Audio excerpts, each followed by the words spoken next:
আপনারা দেখছেন Republic Bangla TV news. চলুন এবারের নজর রাখি। মোদি সাক্ষাতে মুখ্যমন্ত্রী মমতার সঙ্গে থাকবেন সেনাপতি অভিষেকও, বিস্মিত নয় শাসক তৃণমূল। জানা গিয়েছে মুখ্যমন্ত্রীর সঙ্গে কয়েকজন সাংসদের প্রতিনিধিদল যাবে। সেই দলে থাকবেন অভিষেকও, যা তৃণমূলের সাম্প্রতিক অভ্যন্তরীণ সমীকরণের নিরিখে বিশেষ তাৎপর্যপূর্ণ বলে মনে করছেন অনেকে। বাংলার পাওনা, বকেয়া ইত্যাদির দাবিতে আগামী 20 ডিসেম্বর প্রধানমন্ত্রী নরেন্দ্র মোদীর সঙ্গে দেখা করবেন মুখ্যমন্ত্রী মমতা বন্দ্যোপাধ্যায়। তৃণমূল সূত্রের খবর, সব পরিকল্পনা মাফিক চললে প্রধানমন্ত্রীর সঙ্গে সেই সাক্ষাতে মমতার সঙ্গেই থাকবেন তৃণমূলের সেনাপতি অভিষেক বন্দ্যোপাধ্যায়। সূত্রের খবর, দুজনের একসঙ্গে দিল্লি যাওয়ার কথা। প্রধানমন্ত্রীর সঙ্গে সাক্ষাতের সময় পাওয়ার পরেই মমতা জানিয়েছিলেন তার সঙ্গে কয়েকজন সাংসদও থাকবেন। সেই প্রতিনিধি দলে অভিষেক থাকবেন কি না তা নিয়ে জল্পনা তৈরি হয়েছিল। যে জল্পনায় ইন্ধন দিয়েছিল সাম্প্রতিক অতীতে তৃণমূলের বিভিন্ন নেতার প্রকাশ্যে বিবৃতি, যা থেকে বোঝা যাচ্ছিল কোথাও একটা মতদ্বৈত তৈরি হয়েছে।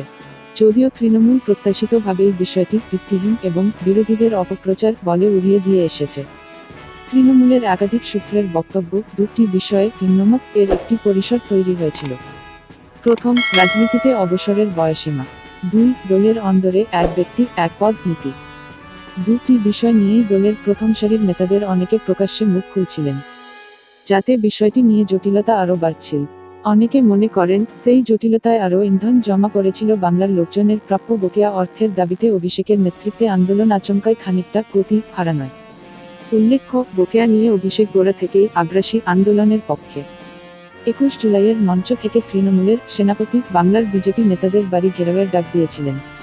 মমতা তাতে কিছুটা রাশ টেনেছিলেন ওই মঞ্চ থেকেই। দিল্লির আন্দোলন হোক বা কলকাতায় মিছিল শেষে রাজভবনের সামনে ধর্ণা, সবটাই ছিল জঙ্গি মেজাজে।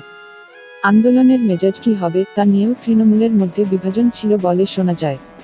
তবে শেষ পর্যন্ত অভিষেকের নেতৃত্বে ঠিক হয় কোনো মিনমিনে আন্দোলন হবে না, বলিষ্ঠতার সঙ্গে আন্দোলনে নামতে হবে।